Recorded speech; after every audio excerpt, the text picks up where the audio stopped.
जय हिंद दोस्तों, स्वागत है आपका आपके अपने चैनल स्टडी ब्लास्टर पर। और मेरा नाम है दिनेश आर्य।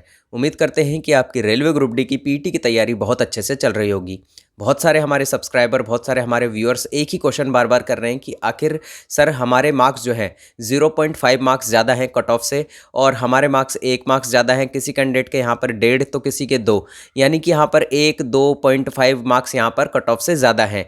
तो क्या हम पीटी देने जाएँ या फिर नहीं जाएँ, या फिर हमारा फाइनल कट ऑफ में यहाँ पर नाम आ पाएगा या फिर नहीं आ पाएगा? ये जवाब जो है, ये सवाल जो है बार बार यहाँ पर पूछा जा रहा है, और आपके मन में भी ये सवाल आ रहा होगा जितने भी कैंडिडेट का यहाँ पर पीईटी के लिए क्वालिफाई यहाँ पर हुआ है। अब देखिए, इस वीडियो में हम आपका ये डाउट पूरी तरह से क्लियर कर देंगे, और साथ ही साथ यहाँ पर आपको पीईटी के अंदर कौन कौन से डॉक्यूमेंट यहाँ पर लेकर जाने हैं, इस बात पर भी हम चर्चा करेंगे। तो इसीलिए वीडियो को लास्ट तक जरूर देखिएगा। इस वीडियो में मैं आपको बताऊंगा कि यहाँ पर आपका फाइनल कट ऑफ यहाँ पर कितना रहेगा, कितना ज़्यादा यहाँ पर जाएगा। तो इसीलिए वीडियो को बिल्कुल भी स्किप मत कीजिएगा। और अगर आप चैनल पर आज पहली बार आ चुके हैं तो यहाँ पर चैनल को सब्सक्राइब करके ज़रूर जाइएगा, क्योंकि हमारे द्वारा हमेशा आपको जेन्युइन और ऑथेंटिक चीज़ें प्रोवाइड कराई जाती हैं और आगे भी प्रोवाइड कराई जाती रहेंगी। तो चलिए चलते हैं यहाँ पर कि आखिर यहाँ पर रेलवे ग्रुप डी के अंदर जो पीईटी होने वाला है उसमें अगर किसी कैंडिडेट के मार्क्स 0.5 ज़्यादा हैं या 1.5 ज़्यादा हैं, तो क्या उसे पीईटी देने के लिए जाना चाहिए या फिर उसे पीईटी नहीं जाना चाहिए? क्या वो कैंडिडेट यहाँ पर फाइनल कट ऑफ के अंदर आ पाएगा या फिर नहीं आ पाएगा? तो देखिए, सारा सत्य मैं आपके सामने रख देता हूँ।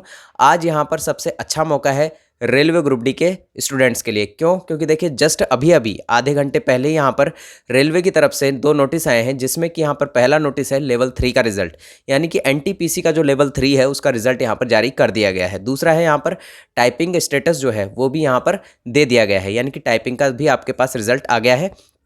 तो इसीलिए यहाँ पर जो है, अब आपको क्या करना है, यहाँ पर आपका जो भी यहाँ पर ग्रुप डी के अंदर जितने भी कैंडिडेट जो एनटीपीसी वाले थे, जिन्होंने यहाँ पर ग्रुप डी का एग्ज़ाम दिया है, यानी कि ग्रुप डी एग्ज़ाम के अंदर भी उनका अच्छा मार्क्स रहा होगा, क्योंकि एनटीपीसी के अंदर अगर वो इस लेवल तक पहुँचे, यानी कि लेवल 3 अगर उन्होंने क्वालिफाई कर लिया है और यहाँ पर अपने टाइपिंग तक पहुँचे, तो उन्होंने निश्चित तौर पर यहाँ पर रेलवे ग्रुप डी का एग्ज़ाम भी दिया होगा। अब यहाँ पर एनटीपीसी का लेवल 3 का रिजल्ट आने की वजह से और टाइपिंग स्टेटस आने की वजह से यहाँ पर वो कैंडिडेट जिनका वहाँ पर सिलेक्शन हो गया है, वो रेलवे ग्रुप डी का पीईटी देने नहीं पहुँचेंगे। और इससे पहले भी यहाँ पर लेवल 5 लेवल 6 का रिजल्ट आ चुका है, जिसमें भी जितने कैंडिडेट सेलेक्ट हुए हैं उन्होंने रेलवे ग्रुप डी भी दिया था, और रेलवे ग्रुप डी के अंदर उनके मार्क्स भी काफ़ी अच्छे खासे आ रहे हैं। और मेरे बहुत सारे यहाँ पर जानने वाले नोन हैं, और बहुत सारे यहाँ पर हमारे सब्सक्राइबर हैं, बहुत सारे हमारे यहाँ व्यूअर्स हैं, जिन्होंने यहाँ पर एनटीपीसी भी दिया था और एनटीपीसी में उनका सिलेक्शन हो गया है। और सिलेक्शन होने के बाद यहाँ पर, अब देखिए, सिलेक्शन होने का मतलब है यहाँ पर उन्होंने एनटीपीसी का सीबीटी 2 और आगे वाला फर्दर जो प्रोसेस है वो भी यहाँ पर उनका चल रहा है, और उन्होंने ग्रुप डी का एग्जाम भी दिया, और ग्रुप डी में भी उनके मार्क्स यहाँ पर अच्छे खासे आ रहे हैं। तो यहाँ पर वो लोग जो है पीईटी देने नहीं जाने वाले, उनका क्लियरली मुझे मैसेज आया है, और यहाँ पर व्हाट्सअप भी कई लोगों ने किया है, टेलीग्राम किया है, कई लोगों ने इंस्टाग्राम पर डीएम किया है, और कई लोगों ने मुझे डायरेक्टली कॉल करके भी कहा है कि सर हम यहाँ पर पीईटी देने नहीं जाने वाले हैं। यानी कि बहुत सारा जो आपके पास भीड़ है पीईटी के अंदर, वो यहाँ पर एनटीपीसी की वजह से भी काफ़ी लोग यहाँ पर नहीं जाने वाले हैं। और यही हाल आपका एसएससी का जीडी का है। कई लोगों का जो यहाँ पर जिन्होंने अपना रेलवे ग्रुप डी का दिया है एग्ज़ाम, तो उन लोगों का एसएससी जीडी में भी सिलेक्शन हो गया है, तो वहाँ यहाँ पर रेलवे ग्रुप डी के पीईटी की में यहाँ पर नहीं पहुँचने वाले हैं। एसएससी जीडी हो गया, एसएससी एमटीएस हो गया, और बहुत सारी स्टेट की एग्जाम्स भी यहाँ पर चली हैं, तो उनका भी रिजल्ट यहाँ पर काफ़ी सारे स्टेट्स में आ चुका है। जैसे राजस्थान हो गया आपका, हरियाणा हो गया आपका, यहाँ पर एमपी हो गया, यहाँ बिहार हो गया, तो कई सारे स्टेट में यहाँ पर स्टेट वैकेंसीज भी चल रही थी, तो उन लोगों ने वो एग्ज़ाम भी दिया था, तो उसका प्रोसेस भी यहाँ पर उनका खत्म हो गया है। तो इसीलिए यहाँ पर वो लोग उस प्रोसेस को यहाँ पर ज्वाइन करेंगे, यानी कि उस जॉब को ज्वाइन करेंगे, ना कि रेलवे ग्रुप डी को, क्योंकि यहाँ पर लोग अपने स्टेट में और अपने घर के आसपास रहना चाहते हैं, तो इसीलिए वो लोग यहाँ पर ग्रुप डी से पहले उस जॉब को प्रीफर करेंगे। तो इसीलिए भी आपकी पीईटी में भीड़ कम हो जाएगी। तो ये तो बात हुई कि पीईटी में यहाँ पर आपके पास 3 गुना कैंडिडेट नहीं पहुँचने वाले हैं, जो कि मैं आपको बार बार बता रहा हूँ। और यही चीज़ मैंने आपको रेलवे ग्रुप डी की जो यहाँ पर पीईटी के लिए कट ऑफ आने वाली थी, यानी कि जो कट ऑफ यहाँ पर आपका रॉ मार्क्स था, उस बेस पर हमने आपको प्रॉपर कट ऑफ बताई थी, और वो भी हमारी एक्यूरेट फिट हुई थी। और आज ही मैं आपको ये भी बता रहा हूँ कि यहाँ पर फाइनल कट ऑफ कितनी रहेगी, आपको पीईटी देने जाना है या नहीं जाना है। अब देखिए, आपके मार्क्स चाहे 0.5 ज़्यादा आ रहे हैं या फिर आपके 1.5 ज़्यादा आ रहे हैं, सबको यहाँ पर पीईटी देने पहुँचना ही है। क्योंकि यहाँ देखिए, अगर आप पीईटी देने नहीं गए तो सबसे बड़ी भूल आप कर बैठेंगे। चाहे आपके मार्क्स यहाँ पर 0.1 भी ज़्यादा है ना अगर कट ऑफ से, तो भी आपको पीईटी के लिए पहुँचना है। वो क्यों पहुँचना है, उसके पीछे भी रीज़न सुनिएगा। पहला रीज़न तो है कि आप अगर फाइनल कट ऑफ में नहीं भी आ पाते हैं, तो बाद में क्या होता है कि यहाँ पर कई कैंडिडेट पीईटी देने के बाद भी यहाँ पर जॉब ज्वाइन नहीं करते हैं, क्योंकि हो सकता है उस टाइम तक उनका किसी और जॉब का यहाँ पर रिजल्ट बचा हुआ हो, तो इसीलिए वो पीईटी तो एक बार देकर आ जाते हैं और पीईटी भी उनका क्वालिफाई हो जाता है। और मान लीजिए इसी बीच अगर उनका एसएससी जीडी का भी रिजल्ट आ जाता है या एसएससी जीडी का भी फाइनल यहाँ पर अपॉइंटमेंट लेटर या हम कहें फर्दर प्रोसेस हो जाता है, एक एसएससी जीडी ले रहे हैं हम, कई स्टेट का भी एग्जाम्स हो सकता है, तो इसी तरह से कोई और जॉब जो ग्रुप डी से ज़्यादा बेहतर हो, तो उसमें अगर उनका सिलेक्शन हो जाता है तो पीईटी के बाद भी यहाँ पर वो डीवी के लिए नहीं जाते हैं। और अगर डीवी में भी चले जाते हैं मान लीजिए, तो उसके बाद भी कई लोग यहाँ पर ग्रुप डी को छोड़ देते हैं, रिजाइन कर देते हैं, तो ये प्रोसेस होता है। तो उस केस में क्या होता है कि यहाँ पर रेलवे ने इस बार वेटिंग लिस्ट का प्रावधान नहीं रखा है, ये आप भी जानते हैं। लेकिन होगा क्या, अगर किसी जोन के अंदर मान लीजिए यहाँ पर हम हुबली जोन की बात कर लेते हैं, 7,167 सीटें हैं, अगर 7,167 सीटें नहीं भर पाती हैं तो रेलवे यहाँ पर कट ऑफ को डाउन करके जितने लोग यहाँ पर पीईटी में, जिन्होंने पीईटी को निकाला है, ध्यान दीजिएगा बात, जिन्होंने पीईटी के लिए क्वालिफाई किया है वो नहीं, जिन्होंने पीईटी दिया है और पीईटी को यहाँ पर क्लियर किया है, उन लोगों को यहाँ पर फिर बुलाया जाएगा डीवी के लिए। यानी कि वेटिंग लिस्ट नहीं है, लेकिन बाद में कट ऑफ को डाउन करके उससे नीचे जिनके मार्क्स आ रहे हैं, यानी कि उससे नीचे वाले जो कम मार्क्स वाले कैंडिडेट हैं, उनको यहाँ पर डीवी के लिए बुला लिया जाएगा जिन्होंने पीईटी निकाला है। तो इसीलिए आपको पीईटी देने जाना है, क्योंकि आपके पास मौका रहेगा यहाँ पर, अगर आप पीईटी निकाल लेते हैं और अगर उसके बाद भी आप यहाँ पर फाइनल कट ऑफ में नहीं आ पाते हैं, तो हो सकता है कि बाद में यहाँ जब कट ऑफ को 1.2, 1.8 या फिर 2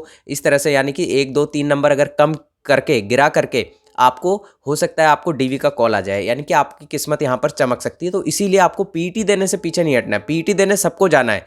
अगर आपके 4, 5, 6 मार्क्स ज़्यादा हैं तो आपको जाना ही जाना है निश्चित तौर पर 100%। अगर आपके मार्क्स 0.5 ज़्यादा हैं, आपके मार्क्स सिर्फ 1 मार्क्स ज़्यादा है कट ऑफ से, तो भी आपको पीईटी देने निश्चित तौर पर जाना है और पीईटी में पूरी जान झोंक देनी है। और एक चीज़ और मैं आपको बता देता हूँ यहाँ पर कि पीईटी आपके सभी जोन के जनवरी में ही होंगे। इस चीज़ में मत पड़िएगा कि आपका कोई भी पीईटी यहाँ पर फरवरी में जाएगा, सारे पीईटी आपके जनवरी में होंगे। 4 जोन का पीईटी यहाँ पर अनाउंस कर दिया गया है और यहाँ पर अब आप देखिएगा इसी हफ्ते, एक हफ्ते के अंदर या मैक्स टू मैक्स 10 दिन के अंदर आपके सारे पीईटी के यहाँ पर जो डेट है वो अनाउंस हो जाएंगी। जैसे आपने देखा कि यहाँ 10 जनवरी को यहाँ पर धमाका कर दिया रेलवे ने कि 10 जनवरी को भी यहाँ पर पीईटी रख लिया, इतने से दिन पहले यहाँ पर रेलवे ने अनाउंस किया। तो इसी तरह से यहाँ पर रेलवे अलग अलग जोन का जब पीईटी डेट अनाउंस करेंगे तो यहाँ पर जो पीईटी है वो जनवरी के अंदर अंदर ही पूरे करा लिए जाएंगे। और मुझे लगता है कि यहाँ पर 5 जनवरी या 6 जनवरी तक आपके सभी जोन का पीईटी का डेट अनाउंस कर दिया जाएगा। ये तो हो गई पीईटी डेट की बात।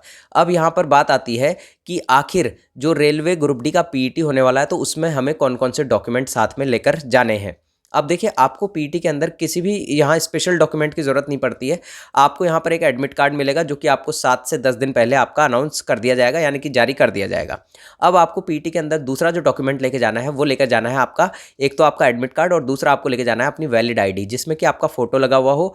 और फोटो के साथ साथ आप ये ध्यान रखिएगा कि आपकी डेट ऑफ बर्थ बिल्कुल क्लियर हो, यानी कि जैसे डेट ऑफ बर्थ मान लीजिए 10 अगस्त 1994 है तो 10 भी लिखा रहना चाहिए, 08 भी लिखा रहना चाहिए, 1994 भी लिखा रहना चाहिए, पूरा लिखा रहना चाहिए। ऐसा नहीं हो कि यहाँ पर 10 नहीं लिखा हुआ है, सीधा यहाँ पर लिखा गया है अगस्त 1994, तो फिर ये वैलिड नहीं होगी।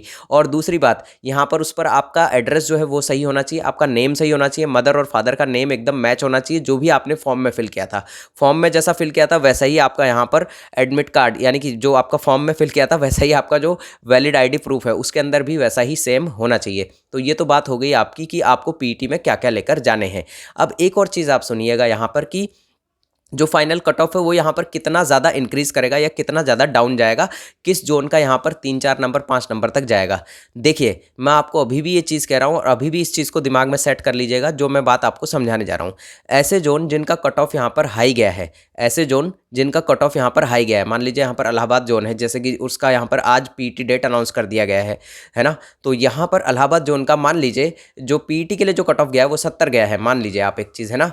तो 70 अगर यहाँ कट ऑफ गया है तो जो फाइनल कट ऑफ जाएगा वो यहाँ पर 1 या 2 नंबर ज़्यादा जाएगा, ज़्यादा से ज़्यादा 3 नंबर जाएगा, इससे ऊपर नहीं जाएगा।